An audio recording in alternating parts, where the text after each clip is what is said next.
hade friend.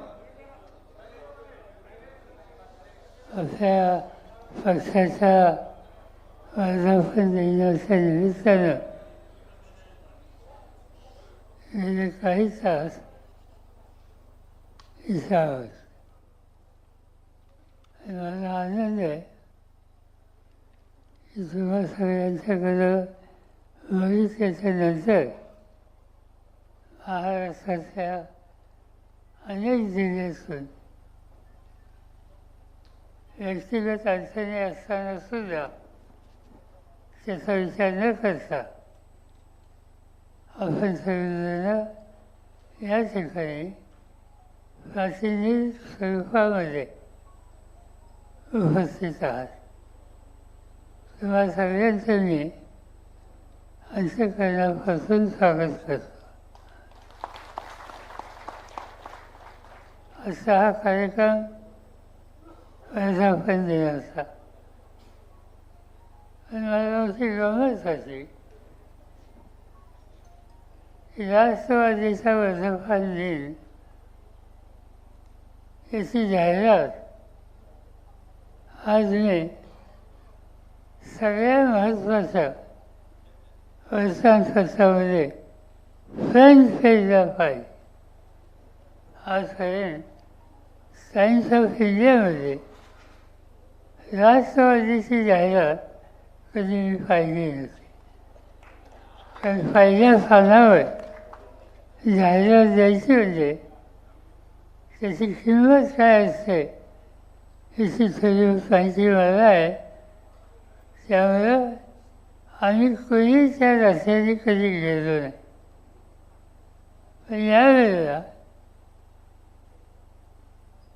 ती जाहिरात बघायला मिळाली. आज तुमची उपस्थिती बघितल्यानंतर जाहिरातीचा आनंद आहे, पण तुमची उपस्थिती ही स्पष्ट करते की ही जाहिरात फक्त मायलेकापुरती सीमित नाही, ही सगळ्यांच्यासाठी आहे, सगळ्या कुटुंबांच्यासाठी. आणि त्याचं स्वागत आपण या ठिकाणी करूया. आज पक्ष मोठा होतोय. सत्ता असो नसो त्याची चिंता तुम्ही कधी केली नाही. अनेकांनी आयुष्याचा महत्त्वाचा कालखंड हा विरोधी पक्षात दिला. आपण सत्ता असली तर सत्तेत काम करतो, नसली तर लोकांच्यात काम करतो. आणि सध्या तो कालखंड आपल्या सगळ्यांचा आहे. प्रश्न खूप आहे. देशाच्या समस्या आहेत. तो शेतकरी असेल, सुशिक्षित बेकार असेल, महिलांच्या अत्याचार असतील, आदिवासी, अल्पसंख्याक या सगळ्या घटकांचे असतील. सगळं देश विविध प्रश्नानं आजचा वेधलेला आहे. आणि ज्यांच्या हातामध्ये सत्ता आहे त्यांना या प्रश्नाच्या संबंधी किती आस्था आहे याबद्दल भाष्य न केलेलं बरं. फक्त चिंता एका गोष्टीची आहे की काही लोक गेले काही दिवस सतत एक गोष्ट सांगायचा प्रयत्न करत आहेत की या देशामध्ये या कर्तृत्वाचा असा एखादा नेता हा होऊनच गेला नाही. नरेंद्र मोदी देशाचे प्रधानमंत्री आहेत. प्रधानमंत्रीपद संसदीय पद्धतीचे एक संस्थात्मक पद आहे आणि त्या पदाची प्रतिष्ठा ठेवणं हे भारतीयाचं काम आहे. धोरणात्मक मदत असते ते आम्ही मानलो, टीका सोपाने करू, पण धोरणात्मक फळ याची प्रतिष्ठा ही आम्ही ठेवत असतो, त्याचा अनादर कधी होत नसतो. पण मला गंमत वाटते, आज 2 गोष्टी माझ्या पाहण्यात आहेत. एका गृहस्थांनी आजच्या स्थितीत आजच्या नेतृत्वाची तुलना जवाहरलाल नेहरूंच्यावर केली. ठीक आहे, कुणी पंतप्रधान झालं, त्यांना 2 इतकी वर्ष मिळाली, त्याचं महत्त्व आहे. पण ही स्पर्धा नेहरूंच्यावर होऊ शकते का? ती स्पर्धा नेहरूंच्यावर करत असताना सांगण्याचा प्रयत्न आहे की नेहरू जितके दिवस प्रधानमंत्री होते तितके दिवस असे प्रधानमंत्री आहेत. आनंद आहे, त्यांना आणखीन काय मिळावा ही त्यांच्या चाहत्यांची इच्छा असेल तर आम्ही काही त्याच्यामध्ये वेगळ्या विचाराचे नाही आहेत. पण नेहरूंचं कर्तृत्व, नेहरूंचं योगदान याची तुलना होऊ शकते का? नेहरू इतके वर्ष प्रधानमंत्री होते खरं आहे, पण प्रधानमंत्री व्हायच्या आधी नेहरूंनी या देशाला इंग्रजांच्या अखत्यारीतून मुक्त करण्याचं काम करणाऱ्यांची जी मालिका आहे त्याच्यामध्ये अत्यंत मोलाची कामगिरी त्यांनी केली. हा एक इतिहासाचा भाग आहे, हा आपण विसरू शकत नाही.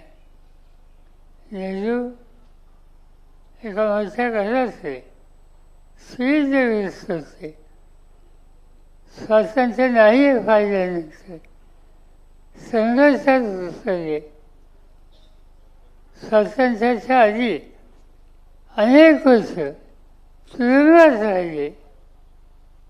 जे संघटित केला गांधींच्या नेतृत्वाखाली, आणि शेवटी तुम्हाला मला स्वतंत्र भारताचे नागरिक ही उपाधी मिळवून देण्याच्या संबंधीची मोलाची कामगिरी ज्या भारतीयांनी केली त्याच्यामध्ये नेहरूंना आपण विसरू शकत नाही.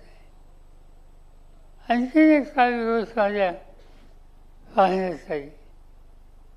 एक गृहस्थ महाराष्ट्राच्या मंत्रिमंडळाचे ते शीख समाजाच्या कार्यक्रमाच्यासाठी गेले.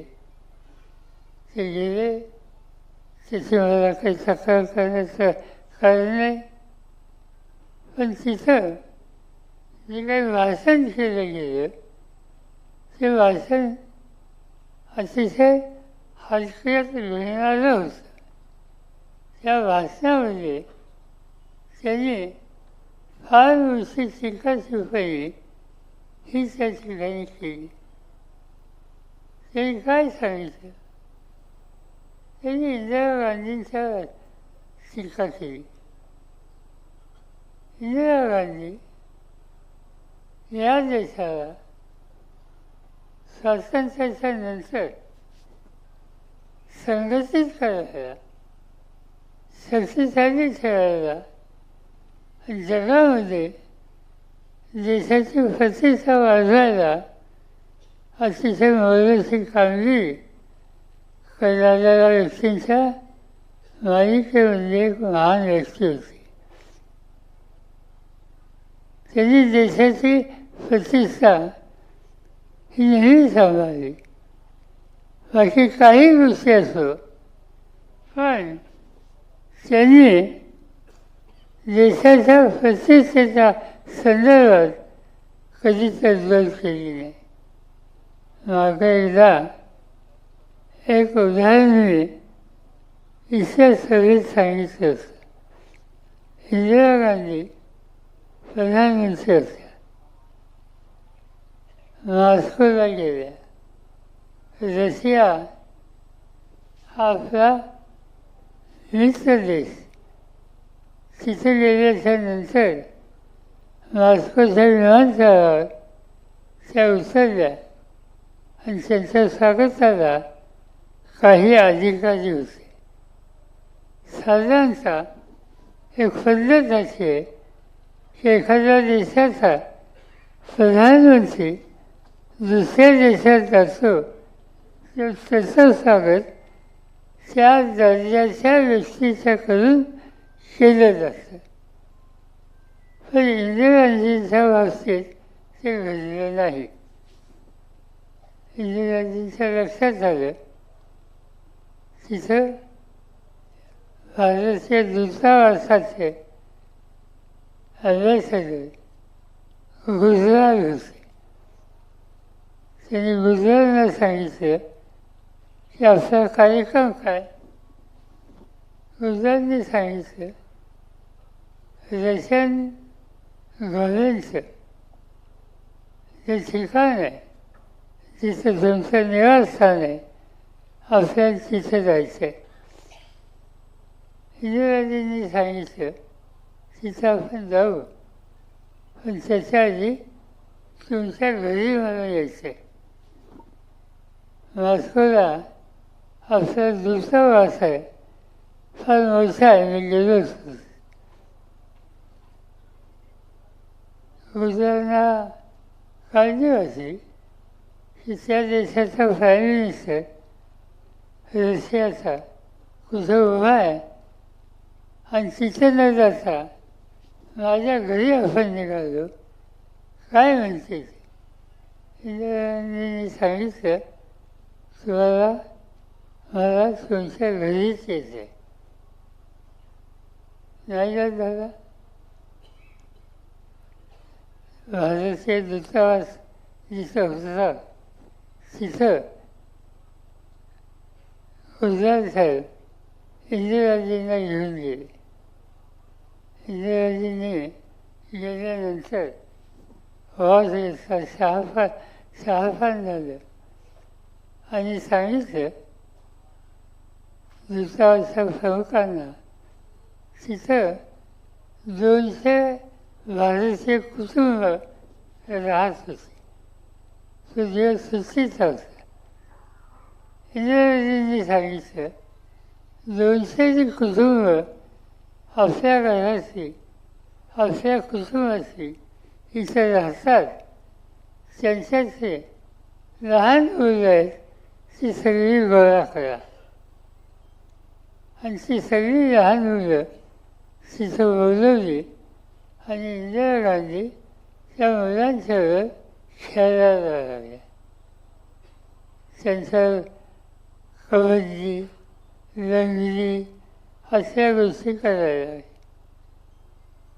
तिकडे रशियाचं नेतृत्व वाद बघत होतं.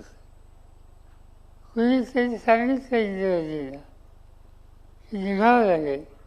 त्याला निघूया.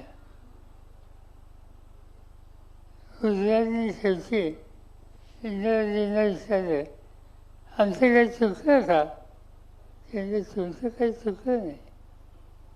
रशियन प्राईम मिनिस्टरचं चुकलं. काय चुकलं. मी या ठिकाणी आले ते इंदिरा गांधी म्हणून नव्हे 40 कोटी लोकांच्या देशाचा प्रधानमंत्री म्हणून मी विचारलेली आहे. त्यांची अभूतीचा होत असेल तर मला अशा सगळ्या स्वागतामध्ये स्वारस्य नाही. मी बैठकीला येईल पण 40 कोटी लोकांची प्रतिष्ठा ही सांभाळून त्या ठिकाणी येईल त्याशिवाय मी येणार नाही. हे इंदिराजींचं कर्तृत्व. देशाच्या प्रतिष्ठेच्यासाठी हा त्यांचा दृष्टिकोन. आणि काल कोणते एक महाराष्ट्राचा मंत्री पंजाबमध्ये जाऊन बोलतो, शीखांच्यावर अन्याय झाला, शीखांच्यावर हत्या झाल्या. ही गोष्ट खरी आहे. सुवर्ण मंदिरामध्ये नंतर जे काही घडलं त्याच्यामुळं या देशाच्या स्वातंत्र्यासाठी आणि या देशाच्या रक्षणासाठी ज्या समाजाने प्रचंड त्याग केला त्यांच्या मालिकेमध्ये आपण शीख समाज यांचं योगदान कधी विसरणार नाही. पण समाजाची प्रतिष्ठा ठेवू, पण ही ठेवत असताना आज जे काही महाराष्ट्राच्या माणसांनी वक्तव्य केलं तसं वक्तव्य आम्हाला मंजूर नाही. आणि वक्तव्य असं होतं की इंदिरा गांधी असोत, राजीव गांधी असोत, या सगळ्यांनी शीखांच्यावर अत्याचार केले आणि त्याच्यासाठी शीखांचं नुकसान करणारे हे काँग्रेसचे नेते आहेत असं भाष्य त्या महाराष्ट्राच्या मंत्र्यांनी त्या ठिकाणी केलं. आपण देशाच्या स्वातंत्र्यासाठी शीख समाजाचं योगदान मी आत्ताच सांगितलं. पण त्यासाठी हिंमत या देशाने सुद्धा दिली. काही चुकीचे लोक होते. आजही देशाचे 98% शीख हे या देशासाठी बदलची किंमत द्यायला तयार आहेत. या देशाच्या शेतीचा, अन्नधान्याचा प्रश्न सोडवायचं काम शीख समाजाच्या शेतकऱ्यांनी शिवारात घाम घालून केलं हे कधी आपण विसरणार नाही. सैन्यामध्ये बरेचशी जबाबदारी घ्यायला शीख समाज पुढे येतो याचा अभिमान आपल्या सगळ्यांना आहे. पण हे सगळं होत असताना काही गोष्टी ज्या घडल्या त्या आपण विसरू शकत नाही. उदाहरणार्थ काही लोकांनी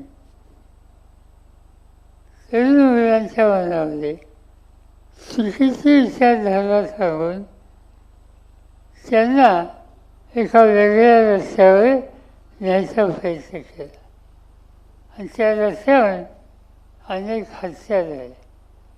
या देशाच्या स्वातंत्र्यासाठी आणि रक्षणासाठी ज्यांनी योगदान दिलं त्या लोकांच्या मालिकेमध्ये काही लष्कराचे अधिकारी यांचंही स्मरण करावं लागेल. जनरल वैद्य हे या देशाचे लष्कर प्रमुख होते. पुणे शहरामध्ये त्यांची हत्या केली गेली. त्या हत्येला शीखांचा हात होता असं सांगण्याची भूमिका काही लोकांनी केली. आणि म्हणून शीखांच्या संबंधी आदर आहे. पण काल तिथे गेलेला मंत्री या शीखांच्यावर काँग्रेसने आणि या देशाने अन्याय केला अशा प्रकारचं भाषण त्या ठिकाणी करून संबंध देशाची एक प्रकारची वेळावरू हे करण्याचं कारण आहे. इंदिरा गांधींची हत्या झाली, राजीव गांधींची हत्या झाली, जनरल वैद्यांची हत्या झाली, अनेकांची नावं दिसायची. पण या गोष्टी आपण विसरूया असं त्याचं सहन करायला नको. पण महाराष्ट्रात फ्रिक्वेन्सी जाऊन ही सगळी शिखांचं शिरकाण हे काँग्रेसच्या विचाराच्या लोकांनी केलं. ही भूमिका त्या ठिकाणी मांडतात. हे देशाच्या दृष्टीने योग्य नाही. देशाच्या स्वातंत्र्याचं योगदान त्यांचं महत्त्वाचं आहे, पण अशा कामाचा पुरस्कार हा कुणी करणार नाही. आणि म्हणून तुम्ही नेहरू आणि मोदी हे दोघे प्रधानमंत्री होते, त्यासंबंधी काही भाष्य करा, पण नेहरू हे नेहरू होते. नेहरू हे देशाचे नेते होते. नेहरू हे स्वातंत्र्याच्या काळामध्ये आयुष्याचा उन्नतीचा काळ हा सौन देशासाठी देणारे होते. आणि नेहरू परिवार, नेहरू गेल्याच्या नंतर इंदिरा गांधीने देशाच्या रक्षणासाठी बरेचसे केलं. पाकिस्तानला धडा शिकवला, बांगलादेशची निवृत्ती केली, त्याची हत्या झाली, त्याची फिकीर कुटुंबाने पाळली नाही. आणि त्याच्यानंतरच्या काळात त्यांच्या चिरंजीव राजीव गांधी त्यांचीही हत्या झाली. त्यामुळं नेहरू कुटुंब यांचा त्याग हा भारतीय कधी विसरू शकत नाही. आणि त्यांची तुलना कुणाच्याही बरोबर होऊ शकत नाही. एवढंच या ठिकाणी सांगतो. नेहरूंचं आणखी एक वैशिष्ट्य होतं की याच मुंबई शहरामध्ये महात्मा गांधींनी गावाच्या टँकवर इथं जवळ काँग्रेस जनांचा मेळा होता. त्यावेळेला क्विट इंडिया, भारत सोडो ही घोषणा केली. आणि ही घोषणा दिल्याच्या नंतर गांधींना अटक झाली आणि काँग्रेसची वर्किंग कमिटी, ज्याच्यात नेहरू होते, आझाद होते, अनेक नेते होते, त्यांनाही अटक केलं.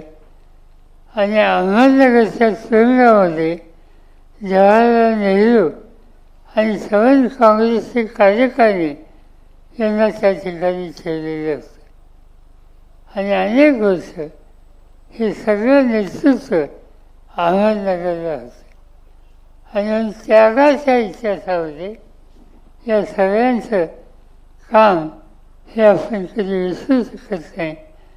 आणि म्हणून कृपा करा, त्यांचा सन्मान ठेवा, त्यांची तुलना ही नको तिथे करू नका, ही सांगायची वेळ आली. आज अनेक प्रश्न आहेत, शेतकऱ्यांचे प्रश्न आहेत. मोठा प्रश्न हा आहे कर्जमाफीचा. आज तुम्ही काल बघितलं असेल, खतासाठी शेतकऱ्यांची लाईन लागली.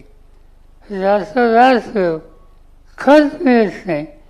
त्यासाठी जिथं खताचं दुकान आहे त्याच्या बाहेर झोपेल. आज ही अवस्था शेतकऱ्याची. उत्पादन वाढवण्यासाठी कष्ट करणाऱ्याची. आज शेतकरी संकटात आहे, कर्जबाजारी आहे, आत्महत्या वाचत आहेत. कालच पुन्हा एक यादी आली आणि त्याच्यामध्ये गेल्या 8 दिवसामध्ये इतक्या शेतकऱ्यांनी आत्महत्या केल्या याची यादी आकडेवारी सांगते. जो तुमचा पोशिंदा आहे, अन्नदाता आहे, तो आत्महत्या करतो. आत्महत्या करायची वेळ तर येते, पुन्हा पुन्हा येते. हे सगळं सत्य आहे.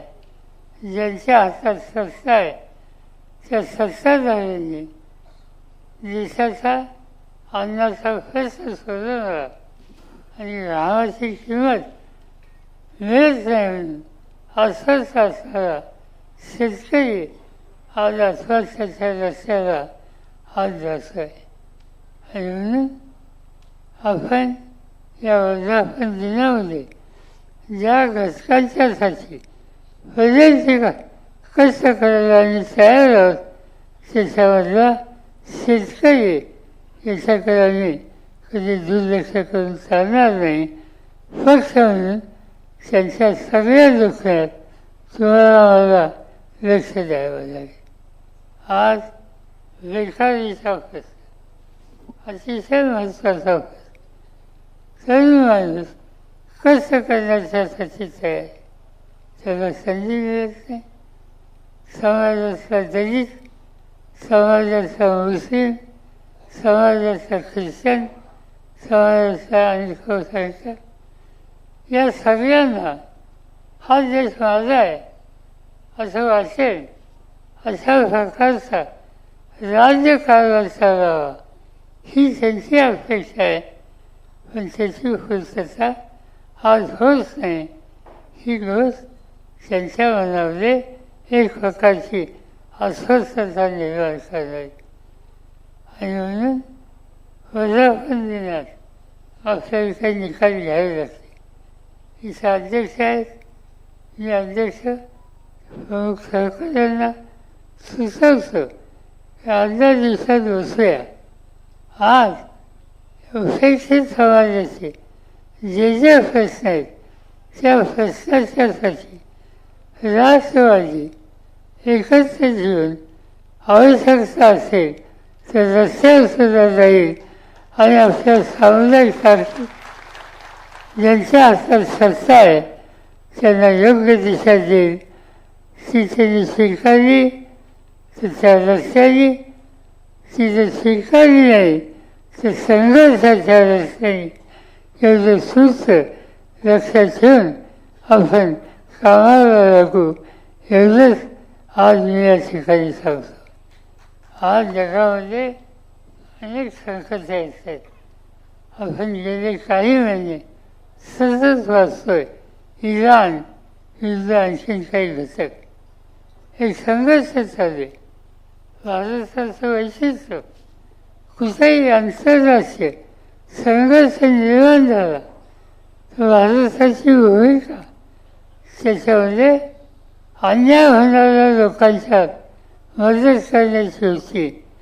आता हे इराणचा संघर्ष चालू आहे, तिथं हल्ले होत आहेत. पण भारत सरकारनं आतापर्यंतची जी परराष्ट्र नीती आपण घेतली, सांभाळली, त्याची नोंद आजच्या राज्यकर्ते घेत नाहीत हे स्वच्छ दिसते. म्हणून हे सगळे प्रश्न आज फुलं आहेत.